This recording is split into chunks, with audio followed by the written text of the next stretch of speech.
তাদের যে মাধ্যম, সে মাধ্যমগুলো কীভাবে আমরা ঢাকা বিশ্ববিদ্যালয়ে অ্যাপ্লাই করতে পারি। ঢাকা বিশ্ববিদ্যালয়ে কিন্তু এই মাধ্যমগুলো আছে। ঢাকা বিশ্ববিদ্যালয়কে কিন্তু প্রাচ্যের অক্সফোর্ড বলা হয়। আর ডাকসুর পক্ষ থেকে আমি অক্সফোর্ড, ক্যামব্রিজ, ইউসিএল সহ যুক্তরাজ্যের বিভিন্ন প্রমিনেন্ট যে বিশ্ববিদ্যালয়গুলো আছে সেই বিশ্ববিদ্যালয়ের বিভিন্ন স্টেক হোল্ডারদের সাথে মিটিং করেছি, স্টুডেন্ট ইউনিয়নের সাথে মিটিং করেছি। একই সাথে Bangladesh community, Bangladesh diaspora committee যারা সদস্য আছে তাদের সাথে কথা বলেছি। তো দুই দেশের মধ্যে কিভাবে বিভিন্ন ধরনের এক্সচেঞ্জ প্রোগ্রামগুলো আরও বাড়ানো যায়, স্কলারশিপ ফ্যাসিলিটিস বাড়ানো যায়। একই সাথে আমাদের যে ডাকসুর পক্ষ থেকে আমরা যে আয়োজনগুলো করছি সেই আয়োজনের ব্যাপারে আমরা তাদেরকে অবগত করেছি এবং আগামী মাসে আমাদের সেকেন্ড ইন্টারন্যাশনাল জুলাই কনফারেন্স অনুষ্ঠিত হতে যাচ্ছে। সেই কনফারেন্সও আমরা অক্সফোর্ড ইউনিয়নের যে প্রেসিডেন্ট থেকে শুরু করে তাদের টিমকে আমরা ইনভাইট করেছি এবং তারা আমাদের সাথে সংযুক্ত হওয়ার ব্যাপারে আশা ব্যক্ত করেছেন। এবং এর বাইরেও আমরা বলেছি আমাদের প্রত্যেকটা বিশ্ববিদ্যালয়গুলোতে যে অবারিত সম্ভাবনা আছে সেটাকে আমরা কাজে লাগাতে চাই। অক্সফোর্ড, ক্যামব্রিজ এই বিশ্ববিদ্যালয়গুলো সারা দুনিয়া নেতৃত্ব দিচ্ছে। এই বিশ্ববিদ্যালয়ের কীভাবে পরিচালিত হয় সেটা আমি দেখার চেষ্টা করেছি। তাদের আমি ডরমেটরিজগুলোতে গিয়েছি, তাদের লাইব্রেরিগুলোতে গিয়েছি, তাদের একই সাথে তাদের যারা শিক্ষক আছে, শিক্ষক এবং ছাত্রদের মধ্যে সম্পর্কটা কেমন সেটা আমি বোঝার চেষ্টা করেছি। তো এই যে তাদের যে মাধ্যম, সে মাধ্যমগুলো কীভাবে আমরা ঢাকা বিশ্ববিদ্যালয়ে অ্যাপ্লাই করতে পারি। ঢাকা বিশ্ববিদ্যালয়ে কিন্তু এই মাধ্যমগুলো আছে। ঢাকা বিশ্ববিদ্যালয়কে কিন্তু প্রাচ্যের অক্সফোর্ড বলা হয়। তো এই কাজগুলো কীভাবে আরও প্রপারলি ফাংশন করানো যায় সেটা নিয়ে আমরা কথা বলেছি। এবং একই সাথে আমাদের বিশ্ববিদ্যালয়ের যে অধিকতর উন্নয়ন প্রকল্প 2841 কোটি টাকার যে প্রকল্প, সেই প্রকল্পের আওতায় আপনারা জানেন বিশ্ববিদ্যালয়ের ছাত্রদের জন্য মোট 5টা হল, ছাত্রীদের জন্য মোট 5টা হল, 10টা হল নির্মাণ হবে। তো সে হল নির্মাণের কাজ কীভাবে দ্রুত শেষ করা যায় এবং সকল শিক্ষার্থীদের জন্য আবাসন নিশ্চিত করে একটা সুন্দর একাডেমিক পরিবেশ কীভাবে নিশ্চিত করা যায় সেটা নিয়ে আমরা কথা বলেছি। এবং এর বাইরে যুক্তরাজ্যের বিভিন্ন রাজনৈতিক দলের যারা সদস্য তাদের সাথে আমরা কথা বলেছি।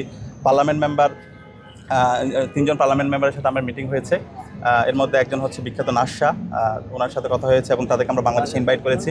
এবং তারা বাংলাদেশে জুলাই বিপ্লব পরবর্তী বাংলাদেশে তরুণদের যেই অবারিত সম্ভাবনা এবং কিভাবে কাজ করা দরকার সে ব্যাপারে তারা কাজ করতে আশা ব্যক্ত করেছেন।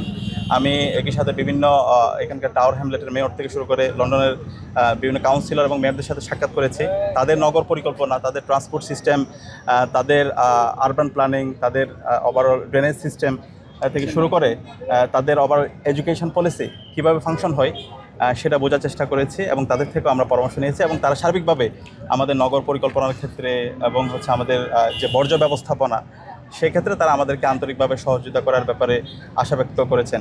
এর বাইরে হলো যুক্তরাজ্যের, এটা সারা ওয়ার্ল্ড ওয়াইড গুরুত্বপূর্ণ থিঙ্ক ট্যাঙ্ক বলা হয়, চ্যাটাম হাউস, সেখানে আমরা গিয়েছি, পুরো ভিজিট করেছি এবং ইন্টালেকচুয়ালি দুই দেশ ঢাকা বিশ্ববিদ্যালয় এবং বাংলাদেশের যে সিভিল সোসাইটিগুলো আছে সেগুলোর সাথে আমরা কীভাবে কোলাবোরেশনে কাজ করতে পারি সে ব্যাপারে তারা আমাদের ব্যাপারে কাজ করার ব্যাপারে আশা ব্যক্ত করেছেন এবং তাদের বিভিন্ন ধরনের সেমিনার এবং প্রোগ্রামগুলোতে তারা আমাদেরকে ইনভাইট করেছেন।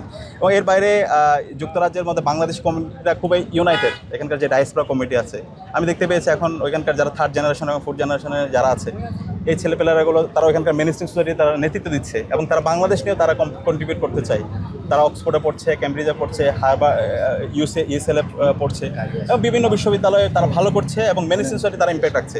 তো তাদেরকে আমরা ঢাকা ইউনিভার্সিটি এবং বাংলাদেশের বিভিন্ন বিশ্ববিদ্যালয় এখানে তাদের কীভাবে অ্যাকোমোডেট করা যায়, বিভিন্ন ধরনের সামার ক্যাম্প, উইন্টার ক্যাম্প এবং তাদের জন্য বিভিন্ন ধরনের কোর্স, বিভিন্ন সেমিস্টার ভিত্তিক তাদেরকে এঙ্গেজ করে বাংলাদেশের কালচার, পলিটিক্স, ইকোনমি এইগুলোতে কীভাবে তাদেরকে এঙ্গেজ করতে পারি এবং তাদের মেধাগুলোকে আমরা কীভাবে দেশের স্বার্থে কাজে লাগাতে পারি সেটা নিয়ে আমরা ফলপ্রসূ আলাপ করেছি এবং তারাও দেশের জন্য কাজ করার ব্যাপারে আগ্রহ প্রকাশ করেছেন। এবং এর বাইরে বিশাল বাংলাদেশের ডায়াসপোরা কমিউনিটি তারা সেখানে সোসাইটিতে মেইনস্ট্রিম রোল প্লে করছে।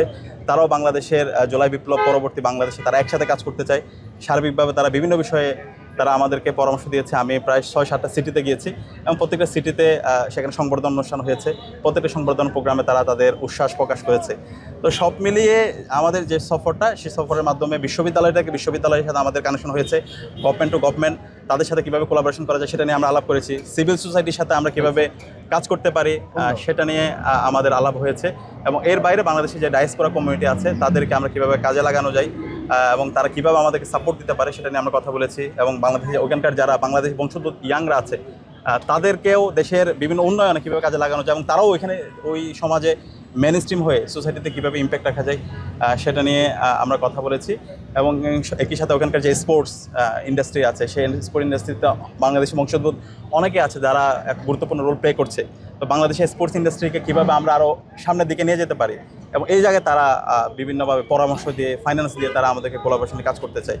তো আমরা আশা করছি ইনশাল্লাহ এই নেটওয়ার্কগুলো আমরা প্রপারলি ইউটিলাইজ করে আমরা আমাদের দেশকে ঢাকা বিশ্ববিদ্যালয়ে ডাকসু এবং পুরো ঢাকা সিটিকে আমরা একটা অনন্য উচ্চতায় নিয়ে যাবো ইনশাল্লাহ। একই সাথে আমি আবার ধন্যবাদ দিচ্ছি এখানে